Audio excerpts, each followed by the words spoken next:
Bab 058. Kalau lama memang iya. Tapi, kalau soal makan, aku bisa bawa bekal. Bisa juga beli mie instan dulu sebelum berangkat, nanti bisa minta air panas buat siram mie-nya. Jadi tetap hemat. Hito manggut-manggut mendengar penjelasan Nindi. Memang kamu kampungnya di mana, Nin? Tanya Rio, menatap gadis itu. Di desa biji salak, Kak, jawab Nindi tersenyum. Rio mengangguk. Ayah ibu kamu tinggal di sana? Enggak, Kak. Ayah sama ibuku udah gak ada sejak aku kecil, dan sejak mereka gak ada, aku tinggal di panti asuhan. Jadi yang ngebiayain kamu sekolah siapa dong? Tanya Rio, karena setahunya biaya di sekolah internasional seperti tempat Arga mengajar sangat mahal, biaya per semester saja menelan puluhan juta. Temennya ibu panti yang bantu urus, Kak. Waktu itu aku ditawarin sekolah di sana. Om teman ibu panti juga yang biayain buat kesininya. Oh, teman ibu panti kamu siapa memangnya? Kalau gak salah, namanya Pak Amir. Katanya, kenalannya yang punya yayasan. Emang kenapa tanyanya detail banget, Bang? Kayak lagi interogasi. Hito terkekeh menatap Rio. Ya gak apa-apa. Penasaran aja. Ia mengakhiri dan tak lagi bertanya lebih banyak.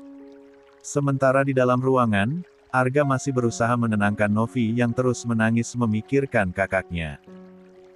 Terlebih, setelah mengetahui apa yang selama ini dilakukan Arvin secara diam-diam untuknya. Mata sayu itu mengerjap bersama titik bening yang mengalir membasahi garis wajah. Disusul perasaan menyesak yang tiba-tiba menyergap tanpa ampun. Merasa bodoh atas pikirannya selama ini. Bahkan, ia tak sadar bahwa sosok yang selama ini dianggapnya galak dan arogan itu telah berkorban begitu banyak untuknya. Yang ia tahu, Arvin, kakaknya yang penyayang tiba-tiba berubah galak sejak 2 tahun lalu. Tepatnya, saat ia terlambat pulang sekolah karena mengerjakan tugas kelompok. Hari itulah pertama kali Arvin membentaknya, bahkan sampai memukul. Dan mulai hari itu pula, Novi tak lagi mendapatkan kebebasannya. Ia dikekang dan hanya boleh keluar rumah saat ke sekolah, tanpa ia ketahui alasan di balik sikap kakaknya itu. Udah ya, jangan nangis lagi. Kamu bisa sakit kalau terus menangis.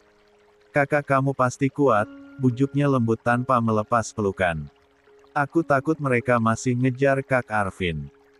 Jangan takut, kamu dan Arvin sudah aman dari orang-orang jahat itu. Mereka sudah ditangkap. Polisi juga sudah punya buktinya untuk menahan mereka. Novi menyeka air mata. Setidaknya ia bisa tenang karena sudah bersama suaminya. Tidak ketakutan lagi. Seperti sebelumnya. Ada yang mau aku tanyakan? Ucap Arga setelah Novi tampak lebih tenang. Soal apa, Mas? Soal gelang yang ada di lemari. Itu punya kamu bukan? Tanya Arga. Novi terdiam selama beberapa detik. Lalu, kemudian menganggukkan kepala pelan. Gelangnya dikasih ayah. Apa kamu tahu untuk apa gelang itu dikasih ke kamu? Tahu. Ia menunduk. Kenapa gak bilang kalau gelangnya ada sama kamu?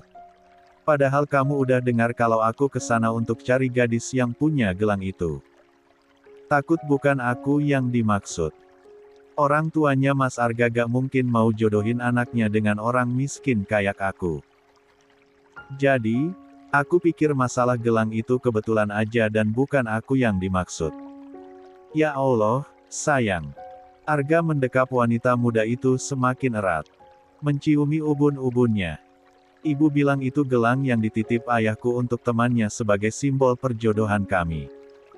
Kamu gak akan tahu sebahagia apa aku saat tahu kalau itu kamu.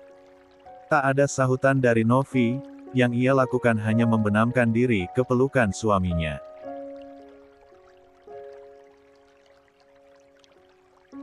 Tapi, ibunya, Mas Arga gimana?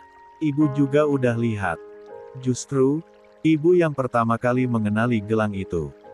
Apa ibunya Mas Arga marah setelah tahu kalau gelang itu ada sama aku? Novi menatap penuh keraguan. Enggak, sayang. Malah ibu mau minta maaf sama kamu. Bahkan, sebelum ibu tahu kalau kamu adalah gadis itu, ibu udah sewa orang untuk cari kamu. Ibu hanya salah paham karena berpikiran buruk tentang kamu dan Arvin. Sekarang semua udah jelas, ucap Arga panjang lebar. Pembicaraan mereka terhenti oleh ketukan pintu. Rio muncul dari sana. Operasinya sudah selesai. Sekarang Arvin mau dipindahkan ke ruang ICU. Aku mau lihat kakak, Mas. Tolong izinin aku. Iya, sayang. Aku temenin. Keadaan Novi belum bisa berjalan akibat kaki yang lecet membuat Arga membawanya dengan kursi roda. Novi tak dapat membendung luapan air mata saat memandangi tubuh kakaknya yang terbaring tak berdaya di ranjang pasien, dengan berbagai peralatan medis menempel pada tubuhnya. Kakak ipar saya gimana, dok?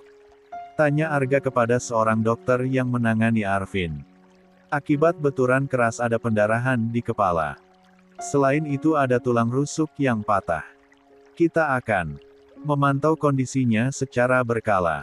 Baik, dokter, terima kasih.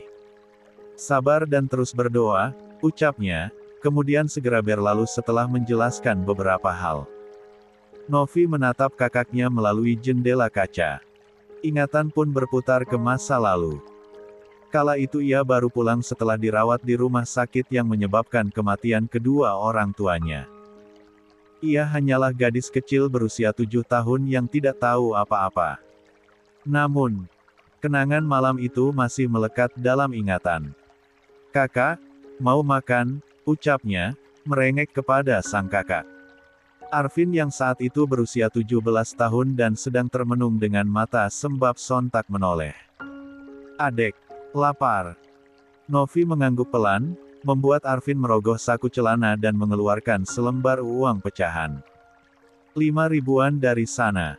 Kalau makan mie instan dulu, adek mau gak? Tanyanya. Mau. Ya udah, tungguin kakak di sini. Mau ke warung dulu. Arvin hendak bangkit, namun tangannya ditarik Novi. Novi ikut. Kan kakinya masih sakit. Adek tunggu di sini aja, bujuknya lembut sambil mengusap pipi adiknya yang lebam karena benturan di mobil. Mau ikut? Takut sendirian. Kalau gitu, kakak gendong aja, ya. Kala itu Arvin menggendong Novi di punggungnya menuju sebuah warung tak jauh dari rumah mereka.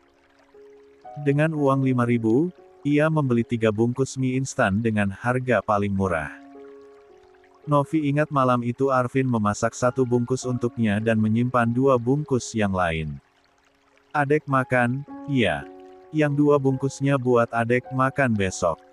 Tak ada hal lain yang terpikir oleh Novi kala itu. Ia bahkan belum paham kenapa kakaknya tidak pernah makan mendahuluinya. Beberapa kali ia mendapati Arvin hanya menyesap kuah mie instan yang ia sisakan. Atau, makan nasi dan hanya dengan garam, padahal Novi makan dengan telur dadar buatan kakaknya itu. Sebuah kenangan kecil yang berhasil membuat Novi terisak-isak. Kakak kamu pasti kuat. Tim dokter akan mengusahakan yang terbaik untuk dia. Kita cukup doa aja. Novi baru bisa sedikit lebih tenang setelah Arga membisikkan kalimat itu. Sekarang ia sedang bersandar di pelukan suaminya. Bu Vivi mendekat dan membelai puncak kepala yang terbalut hijab. Novi, maafin ibu. Ibu sudah salah sangka terhadap kamu. Maafkan sikap ibu selama ini yang mungkin menyakiti hati kamu. Novi terdiam, menunduk dan tak berani menatap ibu mertuanya. Terlalu malu. Gak apa-apa, Bu, jawabnya agak ragu dan sedikit terbata. Bu Vivi langsung memeluk dan mengecup keningnya. Jaga kesehatan ya, nak. Usia kehamilan trimester pertama itu rawan dan harus benar-benar dijaga. Ingat, ini cucu pertama di keluarga kita. Untuk pertama kali Novi memberanikan diri menatap ibu mertuanya. Tatapan dingin dan galak yang dulu selalu membingkai matanya tidak terlihat lagi. Berganti menjadi sosok lembut dan ramah. Makasih, Bu. Arga, lebih baik kamu bawa pulang Novi dulu. Dia butuh istirahat. Ibu hamil muda gak boleh terlalu capek. Ucap Bu Vivi setelah melihat wajah menantunya yang lelah. Iya, Bu. Arga menatap istrinya. Sayang, aku antar pulang dulu, ya. Kamu butuh istirahat. Tapi, Kak Arvin gimana, Mas? Nanti aku yang balik ke rumah sakit untuk jagain. Gimana? Setelah berhasil meyakinkan, Arga membawa pulang Novi ke rumah. Ia juga meminta Nindi untuk ikut menginap malam ini di rumah agar Novi ada yang menemani. Tadinya, Bu Vivi menawarkan menginap di rumahnya, tetapi Arga mempertimbangkan jarak rumahnya yang cukup dekat dengan rumah sakit, sehingga memilih untuk tetap pulang ke rumahnya sendiri. Sekarang Novi sudah terbaring di kamar. Arga memandangi wajah istrinya yang tampak lelap. Mengucap ribuan rasa syukur karena Novi kembali dalam keadaan utuh tanpa kekurangan apapun. Tangan lelaki itu mengulur, membelai perut yang masih rata dan mengecupnya pelan-pelan agar tak membangunkan istrinya. Nak, sehat-sehat di rahim Mama, ya. Tumbuh jadi anak yang kuat dan sehat. Insya Allah 8 bulan lagi. Kita ketemu. Setelah mencium kening istrinya dan memakaikan selimut, Arga segera keluar kamar. Ia mengetuk kamar. Lama Novi yang malam ini terisi oleh Nindi. Iya, Pak. Ucap Nindi sesaat setelah membuka pintu. Saya mau ke rumah sakit. Titip Novi, ya. Kalau ada apa-apa kamu cepat hubungi saya. Siap, Pak. Makasih sebelumnya. Alhamdulillah Novi punya teman baik seperti kamu. Gak masalah, Pak. Saya senang bisa bantu. Arga tersenyum. Saya berangkat, ya. Hati-hati di rumah. Kalau ada orang gak dikenal, jangan buka pintu. Siap, Pak. Arga segera kembali ke rumah sakit. Ia melirik jam yang sudah menunjuk ke pukul 1 dini hari. Setibanya di rumah sakit, ia langsung menengok Arvin yang belum sadarkan diri. Sambil menunggu pagi, Arga menyempatkan diri ke musala untuk salat malam. Novi. Suara lemah yang mengisi kesunyian membangunkan Arga dari tidurnya. Ia yang baru bisa tidur selepas salat subuh itu langsung membuka mata. Melihat Arvin tengah meringis dengan mata masih terpejam membuatnya segera keluar untuk memanggil dokter. Syukurlah, setelah diperiksa dan diberi beberapa tindakan, Arvin merasa lebih baik dan perlahan-lahan mulai tersadar. Tenang, Novi sudah aman dan lagi istirahat di rumah, ucap Arga menatap kakak iparnya. Dia juga menceritakan perihal orang-orang yang mengejar Arvin yang saat ini sudah ditahan di kantor polisi. Mendengar itu, Arvin baru bernapas lega. Terima kasih sudah membantu saya dan Novi. Kalau boleh, saya mau minta Novi dikembalikan kepada saya. Arga menatap Arvin. Meskipun suara Arvin masih lemah, namun ia mendengar dengan baik. Kamu boleh meninggalkan Novi. Saya gak akan menuntut apa-apa karena bagaimanapun saya yang salah karena sudah mengancam dan memanfaatkan keadaan untuk memaksa kamu menikahi adik saya. Sejujurnya, saat itu saya terpaksa. Jadi, waktu itu kamu sengaja? Tanya Arga. Saya terdesak. Ayah saya terlibat perjanjian hutang dengan seseorang di mana Novi menjadi jaminannya. Waktu itu usia Novi baru masuk 18 tahun dan saya belum bisa melunasi hutang ayah saya. Dan sesuai perjanjian, kalau saya tidak mampu melunasi, maka Novi yang akan ikut mereka. Karena itu, saat ada kesempatan, saya memaksa kamu dan meminta membawa Novi. Saya tahu itu salah. Ia menjeda ucapannya dengan tarikan napas. Meringis saat merasakan denyutan di kepala. Saat ibu kamu mendatangi saya dan menawarkan uang, saya langsung terima. 1,5 miliar saya pakai untuk menebus Novi. Sisanya masih ada dan akan saya kembalikan. Nanti, saya akan cicil uang yang sudah saya gunakan. Selama beberapa saat, Arga termenung. Sekarang ia paham mengapa saat itu Arvin memaksanya untuk menikahi Novi dan membawanya ikut ke kota. Tidak usah pikirkan tentang uang itu. Yang penting Novi selamat.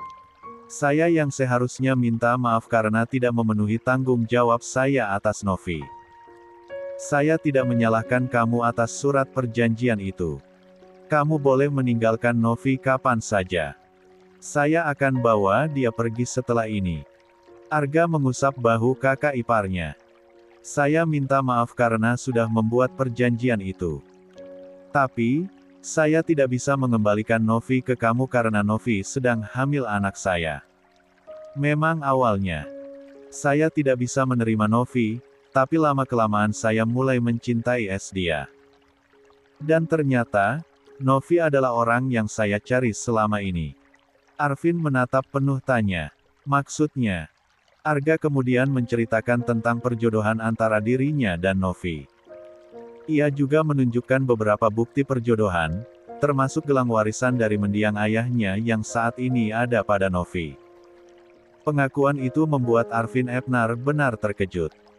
Waktu itu saya ke desa kamu memang untuk cari gadis yang dijodohkan dengan saya. Tapi, info dari beberapa warga bahwa dia dan keluarganya sudah pindah. Jadi saya memutuskan untuk pulang hari itu. Tapi malah ada kejadian dengan Novi. Arvin kehilangan kata. Ia memang tahu kalau Novi sudah dijodohkan.